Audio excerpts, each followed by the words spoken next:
गटासोबत काम करतो. 200 JLG group आपण या ठिकाणी केलेले आहेत आणि एक 450 आपण या ठिकाणी पर्सनल लोन केलेलं आहे. तर हे सर्व करत असताना आपल्याला सर्व बँका आपल्यासोबत टाईप आहेत आणि या बँका थ्रू आपल्याला वेगवेगळ्या प्रकारचे लोन मिळत असतात. जसं की आपण मुद्रा स्कीममध्ये 3 प्रकारचे लोन असतात. एक 50,000पर्यंत, एक 50,000 रुपये ते 5 लाख रुपयापर्यंत आणि 5 लाख ते 10 लाख रुपयापर्यंत.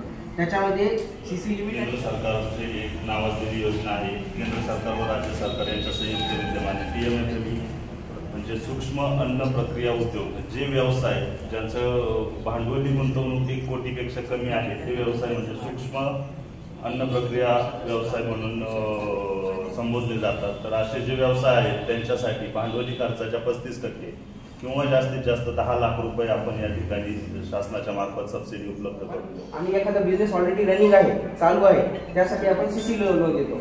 तशीच दुसरी स्कीम एक आहे नारी शक्ती. त्या नारी शक्तीसाठी आपल्याकडं त्या महिलेचं किंवा त्या बचत गटाचं स्पेसिफिक आपल्याकडे करंट अकाउंट असलं पाहिजे. त्याची मिनिमम लिमिट 2 लाख रुपये. तुम्हाला रोजच्या वेगवेगळ्या योजना सांगितलेल्या जाणार आहेत. पण हे सगळं करत असताना आपल्याला म्हणजे सरांनी आता स्पष्ट भाषेत सांगितलंय की ज्यांना खरंच उद्योग व्यवसाय करायचा आहे आणि त्यातून आपल्याला काहीतरी उत्पन्न मिळवायचंय किंवा खरंच काहीतरी त्याच्यामध्ये आपल्याला करून दाखवायचंय, तर त्यासाठीच हे लोन आपण घेऊन त्याचा सदुपयोग करायचा आहे. स्कीम आहे किंवा अनुदान मिळतंय अशा या भ्रमात न राहता आपण चांगल्या ह्याच्या उद्देशाने आपण लोन घेऊन त्याची जी 100% व्यवस्थित परतफेड होईल याची काळजी घेतली पाहिजे. काय होतं, ज्यावेळेस आपण लोन घेतो चांगल्या उद्देशाने संस्था किंवा बँक असेल आपल्याला लोन देते, पण रिपेमेंटच्या वेळेस महिलांची वेगवेगळ्या कारणं, वेगवेगळ्या अडचणी हे सांगितलं जात आहे. तर हे ना बँक अधिकारी ऐकणारे किंवा ना आमच्या संस्थेचं कुणी तुम्हाला हप्ते थकवण्याविषयी तुम्हाला सहकार्य करणार. योजना सांगितली बऱ्याच, त्याच्यामध्ये सबसिडी पण आहे. मोठ्या प्रमाणात काही महिला एकत्र येऊन कंपनी स्थापन करून देखील मोठी एखादी कंपनी आपल्या तालुक्यामध्ये महिलांची होऊ शकते आणि त्या कंपनीच्या माध्यमातून आपल्याला पुढे देखील जाता येऊ शकतात. उद्योग असेल किंवा तुमचे आता आपल्याकडं जर बघितलं तर राईसवरती एक भाताचं पण उत्पादन मावळ भागामध्ये मोठ्या प्रमाणात होतं. भातावरती आपण वेगवेगळ्या प्रक्रिया उपयोग करू शकतो. दुधाचं प्रमाण आपल्याकडे मोठ्या प्रमाणात आहे. दुधावरती प्रक्रिया करून वेगवेगळ्या सध्या आपण राबवतो. आता हे राबवत असताना याच्यामध्ये अनेक योजना आहेत छोट्या मोठ्या.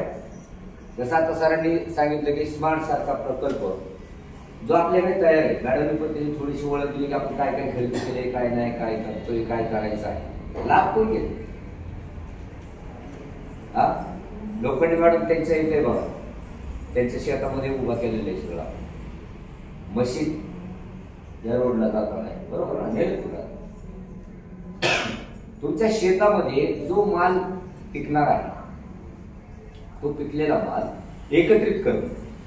आता आपण काय करतो, बाजाराच्या वेळेस तुम्ही जाताय मार्केटमध्ये तर वांगे हे एकाच ह्याच्यामध्ये ठेवलेले असतात ना, नाही ना, 2-3 असे कप्पे केले जातात. आणि तुम्हाला सांगतो आता माळीवर प्रोजेक्ट मिळालेले राज्यामध्ये, बरोबर आहे, सगळ्यात जास्त.